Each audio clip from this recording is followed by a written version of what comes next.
Format की और सारे क्वेश्चंस की ऑलरेडी मैं वीडियो अपलोड कर चुका हूं, आप लोग प्लेलिस्ट चेक कर सकते हो। Illustration 15, A B and C are partners in a firm sharing profit and losses equally. A B C एक पार्टनर्स है फर्म में और profit and loss equal share कर रहे हैं। The firm in the previous year has incurred a net loss of ₹75,000 after deduction of following. मतलब कि इस क्वेश्चन में नेट प्रॉफिट नहीं हुआ है, नेट लॉस हुआ है जो कि 75,000 का।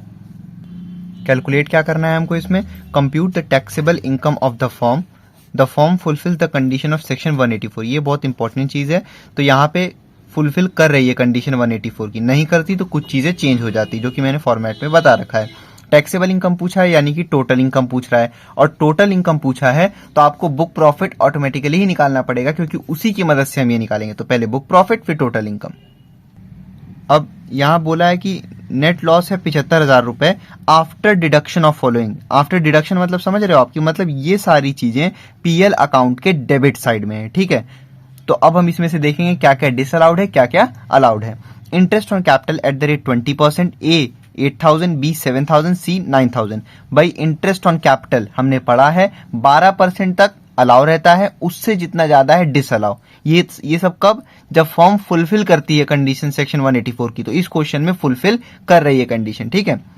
जैसे अब नहीं फुलफिल करती तो पूरा ही डिसअलाउ हो जाता है, ठीक है। तो उससे मतलब नहीं है, इस समय फुलफिल कर रही है। तो 20%, अब बताओ भाई 12% तक अलाउ होता है, तो यहाँ कितना डिसअलाउ हो गया 8%, क्योंकि 20 - 12 8%। तो कैसे निकालोगे आप, जैसे ए का 8,000 है तो 8,000 को आप डिवाइड कर दोगे 20 से, इससे क्या होगा 1% की वैल्यू आ जाएगी, 1% की। और आपको जितने परसेंट का निकालना है उससे इंटू कर दो, तो यहाँ आपको 8% का निकालना है, इंटू 8 कर दो, ठीक है। ऐसे ही आप इसका भी निकालोगे और इसका भी, ठीक है। Salary to A B and C ₹20,000 each, यानी कि ए को भी 20,000, बी को भी 20,000 और सी को भी 20,000। Salary, bonus, commission to partner fully disallow होते हैं, ये ऐड हो जाएगा। उसके बाद bonus to A and B, तो ये भी बोनस भी रेम्यूनरेशन में आता है, तो ये डिसअलाउ होगा, ये ऐड हो जाएगा। ध्यान रखना ए को भी 10,000 है, बी को भी 10,000 है। कमीशन टू सी, तो salary, bonus, commission to partner disallow, add हो जाएगा। Donation to prime minister drought relief fund ₹10,000।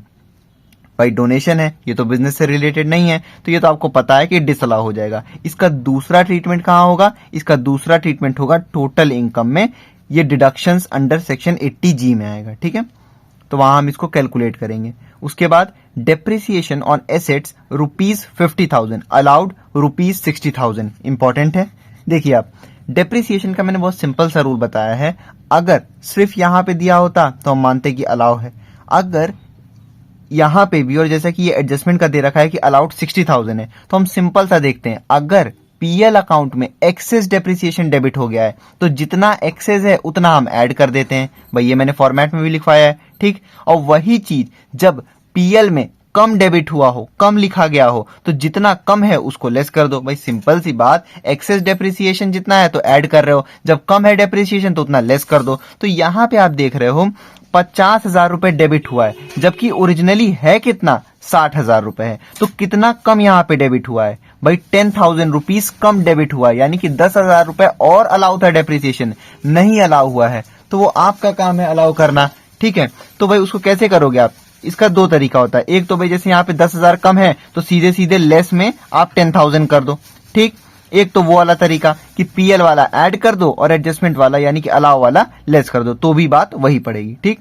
Income tax ये भी पर्सनल होता है, तो ये डिसअलाउ होगा, ये ऐड हो जाएगा। उसके बाद goods and services tax ₹5,000, GST business में लगता है, ये अलाउ है। उसके बाद जनरल रिजर्व ₹15,000, ये डिसअलाउ होगा, कोई भी रिजर्व प्रोविजन डिसअलाउ होता है। The profit and loss account includes the following income, capital gains long term 10,000 rupees, short term 10,000। भाई देखो, अगर यहां इंक्लूड ना बोला होता कि नहीं है इंक्लूड प्रॉफिट एंड लॉस में, सिर्फ ये अलग से करके दिया होता, तब तो इसका सिर्फ एक ट्रीटमेंट होता टोटल इनकम में। लेकिन यहां बोला है कि इंक्लूड्स, यानी कि ये प्रॉफिट एंड लॉस में इंक्लूड है, इनकम साइड क्रेडिट हो गया है। तो any income which is not related with business but credited to PL account, तो उसको हमको लेस करना होता है, क्योंकि वो डिसअलाउ इनकम होता है। तो ये दोनों को आप ऐड करोगे 20,000 डिसअलाउड इनकम, तो इसका दो ट्रीटमेंट, एक टोटल इनकम में, एक बुक प्रॉफिट में, ठीक है। उसके बाद एक्सपोर्ट अर्निंग्स, भाई एक्सपोर्ट अर्निंग्स कुछ एक्सपोर्ट किया होगा इन्होंने, तो ये बिजनेस का पार्ट है, ये अलाउ है, ठीक है। तो इसको नहीं करना है आपको कुछ भी। सॉल्यूशन देखते हैं इलस्ट्रेशन 14 का। तो सबसे पहले से पूछा तो टोटल इनकम है, लेकिन टोटल इनकम निकालने के लिए हमको बुक प्रॉफिट तो पहले निकालना ही पड़ेगा। तो कंप्यूटेशन ऑफ बुक प्रॉफिट, फिर जो भी असेसमेंट ईयर है आप वो लिख लो यहां पे।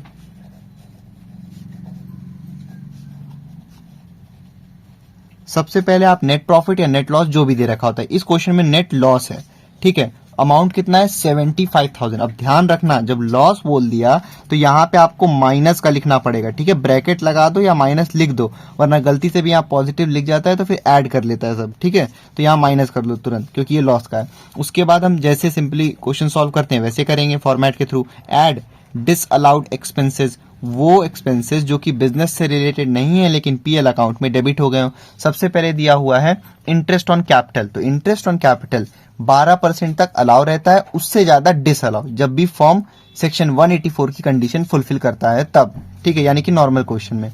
तो भाई यहाँ पे 20% है तो 8% यहाँ पे डिसअलाउ होगा, क्यों? क्योंकि 12% तक अलाउ होता है। तो आप यहाँ लिखोगे interest on capital in excess of 12%, क्यों? 12% तक अलाउ था। तो भाई सिंपली जैसे कैलकुलेट कर लेंगे हम। ए अमाउंट कितना है का 8,000, तो 8,000 रुपीज को आप डिवाइड करो जितना परसेंट दे रखा है, 20 से जब आप डिवाइड करोगे तो 1% की वैल्यू आ जाएगी। अब आपको जितने का निकालना है उतने से इंटू कर दो। तो यहाँ इन एक्सेस ऑफ 12% लिखा है ना, यानी कि 20 - 12 8% एक्सेस, तो इंटू 8 कर दो, ठीक। वैसे ही बी का अमाउंट कितना है 7,000, उसको आप डिवाइड करो 20 से, और कितना परसेंट एक्सेस, तो 8%। फिर सी का 9,000 रुपीज है, 20 से डिवाइड करोगे 1% की वैल्यू आ जाएगी, इंटू 8 कर दोगे 8% की वैल्यू आ जाएगी, ठीक है। अब इसको आप सॉल्व कर लो, तो ये हो गया 2 4 8, 8 4 32, 3,200। उसके बाद ये भी कट गया, 2 4 8, 7 4 28, 2,800 रुपीज। फिर ये 2 4 8, 9 4 36, 3,600। इन तीनों को आप ऐड करो, 3,200 प्लस 2,800 प्लस 3,600, अमाउंट 9,600। इसको आप यहां पे लिख लो। उसके बाद लिखा हुआ है सैलरी, तो salary, bonus, commission to partner, ये रेम्युनरेशन टू पार्टनर डिसअलाउ होते हैं। तो सैलरी टू किसको है, ए बी सी तीनों को 20,000 ईच। तो ए को भी 20,000 रुपीज, बी को भी 20,000 और सी को भी 20,000 रुपीज। तीनों को ऐड करो आप 60,000 यहां पे लिखो। अभी सैलरी के बाद दे रखा है बोनस, तो बोनस टू पार्टनर ये भी डिसअलाउ होगा। Bonus to A and B, A and B, A को कितना गया है, ए को गया है 10,000, बी को भी 10,000। तो ए 10,000 और बी को भी 10,000, दोनों को आप ऐड कर दो, ये आ गया 20,000 रुपीज। बोनस के बाद दे रखा है कमीशन, वो सिर्फ सी को गया है, कितना 5,000 रुपीज। तो कमीशन भी डिसअलाउ होता है, कमीशन मतलब कमीशन टू पार्टनर, तो कमीशन टू सी, तो ये 5,000 रुपए। Salary, bonus, commission to partner disallow. आगे लिखा है donation to PM drought relief fund, ये भी बिजनेस का पार्ट नहीं है, डिसअलाउ होगा। और इसका एक और ट्रीटमेंट होगा टोटल इनकम में। Donation to PM drought relief fund, amount कितना है, अमाउंट है 10,000 रुपीज। उसके बाद दिया हुआ है डेप्रिसिएशन ऑन एसेट्स 50,000। अगर पीएल अकाउंट में एक्सेस डेप्रिसिएशन डेबिट हो जाता, ज्यादा डेबिट हो जाता, तो वो एक्सेस वाला तो सीधे हम ऐड कर लेते। तो इस कंडीशन में आप देख रहे हो यहां पे 10,000 रुपए कम डेबिट हुआ है। जब ज्यादा वाले में ऐड करते हैं तो कम वाले में लेस करेंगे, ठीक है। तो 10,000 आप सीधे नीचे लेस कर दो, या फिर जैसे बुक में किया आप वैसे भी कर सकते हो कि 50,000 यहां पे ऐड कर दो और 60,000 नीचे लेस कर दो, दोनों से आंसर वही आएगा, ठीक है। फिर है इनकम टैक्स 5,000 रुपीज, तो इनकम टैक्स ये भी पर्सनल है, ये डिसअलाउ होगा। अमाउंट कितना है 5,000 रुपीज। उसके बाद है जीएसटी, तो ये बिजनेस पे लगता है, ये अलाउ है। फिर जनरल रिजर्व, रिजर्व और प्रोविजन जो होता है वो डिसअलाउ होता है। अमाउंट कितना है, अमाउंट है 15,000 रुपीज। भाई इंटरेस्ट 8% ले लिया हमने, फिर सैलरी, बोनस, कमीशन तीनों ले लिया हमने, उसके बाद डोनेशन ले लिया, डेप्रिसिएशन सीधे लेस करके हम दिखा देंगे, फिर इनकम टैक्स ले लिया, जनरल रिजर्व हो गया, ठीक है। और कुछ है नहीं, तो आप इन्हीं सबको ऐड कर दो। तो ये हो गया आपका 9,600 plus 60,000 plus 20,000 plus 5,000 plus 10,000 plus 5,000 plus 15,000, ये आ गया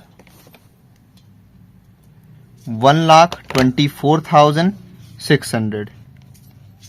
बुक से अलग आया होगा यहाँ वाला वैल्यू, क्यों? क्योंकि उन लोग ने डेप्रिसिएशन को यहाँ पे ऐड किया है और फिर नीचे लेस करके दिखाएंगे, और हम लोग क्या कर रहे हैं, हम लोग सीधे जितना अलाउ डेप्रिसिएशन बच गया है उतना हम अलाउ करके दिखा देंगे, ठीक है? तो आंसर वही आएगा, बुक प्रॉफिट से आना चाहिए, ठीक है?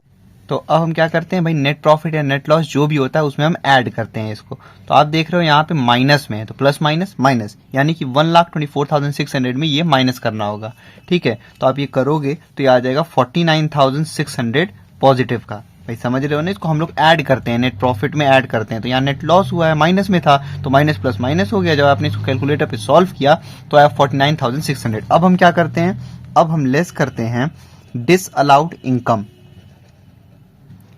वो इनकम जो कि बिजनेस से रिलेटेड नहीं है लेकिन पीएल अकाउंट में क्रेडिट हो गए हैं। तो यहाँ पे है ऐसा कोई इनकम है? भाई आप जब 10th पॉइंट पढ़ोगे तो उसमें लिख रखा है कि profit and loss account includes the following income. Include the following income यानी कि क्रेडिट साइड में ये ऐड हुआ है, तो हमको क्या करना होगा, इसको लेस करना होगा। तो भाई क्या है, कैपिटल गेन्स है। कैपिटल गेन्स के अंदर क्या क्या है भाई, लॉन्ग टर्म कैपिटल गेन है जिसका कि अमाउंट 10,000 रुपीज है, और शॉर्ट टर्म कैपिटल गेन है वो भी 10,000 रुपीज है। तो हमारा काम है इन दोनों को ऐड कर देना, और फिर उसके बाद क्या और कोई भी डिसअलाउड इनकम है तो नहीं है, तो इसको आप ऐड करके सीधे बाहर लिख दो, ठीक है? तो अभी आप इस 20,000 को आप लेस करोगे तो ये आएगा, ये हो गया 600, फिर 909 और 422, 29,600। तो अभी यही रुकना नहीं है, फिर उसके बाद हम क्या लेस करते हैं, एक्सपेंसेस allowed as deductions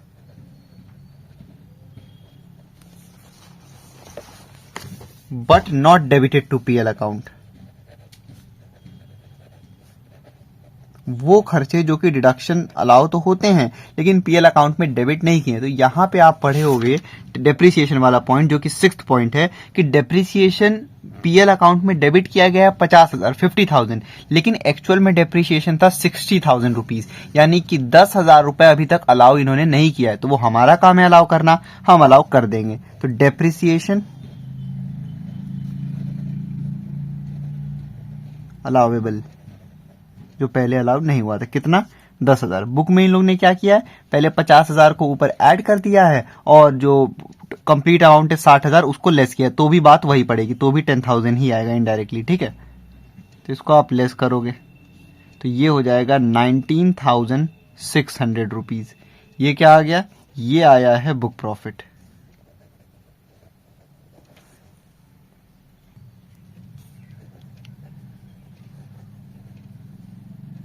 अब जो हमसे क्वेश्चन ने पूछा था टोटल इनकम, तो भाई टोटल इनकम निकालने के लिए पहले बुक प्रॉफिट निकालना पड़ता है, वो हम निकाल चुके हैं। अब कंप्यूटेशन ऑफ टोटल इनकम, फिर जो भी असेसमेंट ईयर है वो आप यहां पे ले लो।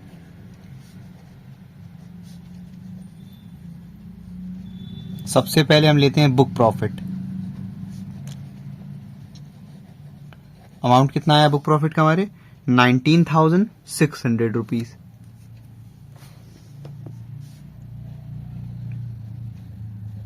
ठीक है, उसके बाद हम क्या करते हैं, हम लेस करते हैं डिडक्टेबल रेम्युनरेशन टू पार्टनर। वो आता कैसे है भाई, हम लिखते हैं लीस्ट ऑफ देम।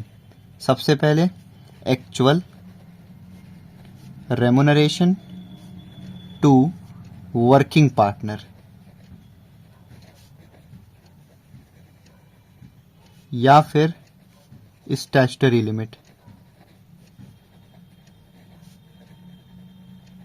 जो कि अंडर सेक्शन 40B में होता है।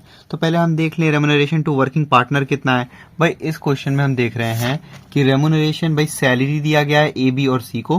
क्या क्वेश्चन में कहीं भी बताया गया है कि कौन से पार्टनर वर्किंग है कौन से पार्टनर नॉन वर्किंग है? नहीं बताया गया है। तो हम मानेंगे कि सारे पार्टनर जो हैं वो वर्किंग हैं। तो आप देख रहे हो सबसे पहले salary to A B and C दिया हुआ है, तो तीनों की सैलरी आ जाएगी, salary of A B C, plus उसके बाद बोनस मिला है ए और बी को तो वो भी आएगा, क्योंकि यहाँ सारे ही वर्किंग पार्टनर हैं।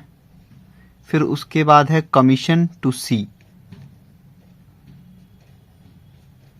और कोई भी रेम्यूनरेशन नहीं है। तो भाई सैलरी ए बी सी तीनों का 20,000 रुपीज है, यानी कि तीनों का सैलरी कितना हो गया भाई 20,000 सैलरी पर हेड है। तो ए बी और सी का सैलरी मिला के हो गया 60,000। फिर उसके बाद बोनस, बोनस कितना मिला है, सिर्फ ए और बी को मिला है 10,000 ईच, यानी कि 20,000 बोनस मिला है, जिसमें से 10,000 ए को गया है, 10,000 बी को गया है। उसके बाद है कमीशन सी को गया है। तो भाई 60,000 ये तो वो सैलरी वाला हो गया था, फिर उसके बाद ये 20,000 ये बोनस वाला हो गया, और 5,000 ये कमीशन केवल सी को गया है। ठीक है, तो 85,000। यहाँ सारे पार्टनर वर्किंग थे, इसलिए हमने सबका ही रेम्यूनरेशन ले लिया है। ठीक है, उसके बाद अब हम स्टैट्यूटरी लिमिट कैलकुलेट करेंगे। तो भाई कंप्यूटेशन ऑफ स्टैट्यूटरी लिमिट, इसका भी मैंने फॉर्मूला फॉर्मेट में सिखाया था, फॉर्मेट वाली वीडियो में। सबसे पहले on first 3 lakh of book profit, मतलब कि बुक प्रॉफिट के पहले 3 लाख का ट्रीटमेंट होता है, जिसमें से कि 1,50,000 या फिर जो फर्स्ट 3 लाख है उसका 90%। तो आप देख रहे हो यहाँ बुक प्रॉफिट 19,600 रुपीज है, जो कि पहले 1.5 लाख के अंदर में ही आएगा, सॉरी पहले 3 लाख के अंडर में ही आएगा। तो इसलिए पूरा अमाउंट आप यहाँ पे लिख लो 19,600 रुपीज। ठीक है, अब ये 1,50,000 को आप एज इट इज लिखो, और ये 19,600 रुपीज का 90% ये हो गया 17,640। इन दोनों में से जो भी ग्रेटर आपको दिख रहा है अमाउंट वो लिख दो आप बाहर। तो 1,50,000 ग्रेटर में है, बाहर करो आप इसको। उसके बाद ऐड करते हैं हम बैलेंस अमाउंट का 60%। तो भाई आप देख रहे हो पूरा बुक प्रॉफिट यहीं पे यूज हो चुका है, तो अब बैलेंस में कुछ बचा ही नहीं, तो उसका 60% भी नील, यानी कि बुक प्रॉफिट आ गया 1,50,000 रुपीज। ये कितना हो गया, ये हो गया आपका स्टैट्यूटरी लिमिट। ठीक है, अब हम इसको पुट करेंगे। तो भाई 1,50,000, अब इन दोनों में से जो भी लीस्ट अमाउंट है उसको आपको बाहर लिखना है। तो 85,000 लीस्ट है, इसको आप बाहर लिखो। हम क्या करते हैं, इसको लेस करते हैं बुक प्रॉफिट में। आप देख रहे हो बुक प्रॉफिट कम है और जो लेस करना है वो ज्यादा है, तो भाई क्या हुआ, हम तो लेस करना ही, प्लस माइनस माइनस, तो यानी कि आपको 85,000, या फिर आप सीधे सीधे भी कर सकते हो 19,600 माइनस 85,000 आप करोगे तो माइनस में आंसर दिखा देगा, जो कि है 65,400 रुपीज का क्या हो गया है। यहाँ क्या लिखते थे हम, बिजनेस प्रॉफिट, लेकिन क्योंकि यहाँ माइनस में आंसर आया है तो आप लिखोगे बिजनेस लॉस। अब बिजनेस लॉस आ गया, फिर क्या करते हैं हम, फिर हम लिखते हैं ऐड अदर इनकम, और कोई भी हेड का अगर इनकम दे रखा है क्वेश्चन में तो उसको आपको ऐड करना है। ठीक है, तो भाई यहाँ पे है एक ही हेड दे रखा है, वो है कैपिटल गेन्स। ठीक है, तो आप लिखो कैपिटल गेन्स। उसमें क्या क्या है, उसमें है भाई long term capital gain 10,000 rupees, और शॉर्ट टर्म कैपिटल गेन वो भी 10,000 रुपीज। दोनों को आप ऐड करो, ये हो गया 20,000 रुपीज, और कोई भी इनकम है नहीं, सीधे आप इसको बाहर लिखो। ठीक है, तो इस 20,000 को आप बाहर लिखोगे। अब इसको हम क्या करते हैं, ऐड करते हैं। हाँ, तो भाई फिर ये प्लस माइनस माइनस, यानी कि माइनस ही हमको करना पड़ेगा। तो ये हो गया भाई आपका 20,000 पॉजिटिव का और 65,400 नेगेटिव का, ये हो गया 45,400 लॉस। से पहले इलस्ट्रेशन 3 में भी ऐसा हो रखा था, लेकिन वहां पे हमने तो सीधे लिख दिया था टोटल इनकम या फिर टोटल लॉस। लेकिन इस क्वेश्चन में आप देख रहे होगे कि यहाँ पे लिखा गया है net business loss carried forward 45,400, और जीटीआई को नील दिखाया है इन्होंने, और फिर डोनेशन भी नील और टोटल इनकम भी नील। भाई जैसा कि आप इस क्वेश्चन में देख रहे हो कि इस क्वेश्चन में क्या है कि डोनेशन भी दे रखा है। ठीक है, तो अब डोनेशन कब लेस करते हैं, भाई कोई भी लेस करवाता है जीटीआई में से, ताकि टोटल इनकम कम आए, फिर कम टैक्स देना पड़ेगा। ठीक है, जब यहाँ पे इनका इनकम ही लॉस में जा रहा है, जो बिजनेस लॉस आया था, अगर हम इसको यहाँ लिख भी देते तो वो ग्रॉस टोटल लॉस में होता, तो भी यहाँ पे हम डिडक्शन नहीं लेस करते, क्योंकि जब ऑलरेडी लॉस में है तो हम इसको एडजस्ट कहाँ करते, और क्या जरूरत था उसको लॉस एडजस्ट करने का यहाँ पे। ठीक है, तो इसीलिए इन लोग ने यहाँ पे क्या किया है, बिजनेस लॉस को कैरिड फॉरवर्ड करके दिखा दिया है, और जीटीआई को नील, और फिर डोनेशन भी नील, और फिर टोटल इनकम भी नील दिखा दिया। बाकी ये 45,400 रुपये आगे वाले साल में इसलिए कैरी फॉरवर्ड होता है क्योंकि वहां पे जब बिजनेस इनकम होगा तो ये उससे सेट ऑफ हो जाएगा। तो यहाँ जैसे आपकी बुक में किया है मैं वैसे बस लिख दे रहा हूँ यहाँ पे, ये भाई लॉस कैरीड फॉरवर्ड हो जाएगा, ठीक है। बाकी नहीं तो हम लोग क्या करते हैं, हम लोग यहीं लिख देते हैं ये टोटल लॉस हो जाता, जैसे हम यहाँ पे ऐसे लिखते हैं ग्रॉस टोटल इनकम, लेकिन यहाँ जब लॉस हो गया था तो सीधे हम लॉस लिख के छोड़ देते हैं। तो यहाँ पे जैसा आप देख रहे हो बुक में किया हुआ है कि GTI और फिर लेस डिडक्शन करके नील करके दिखाया, तो आप वैसे करके भी दिखा देना, ठीक है।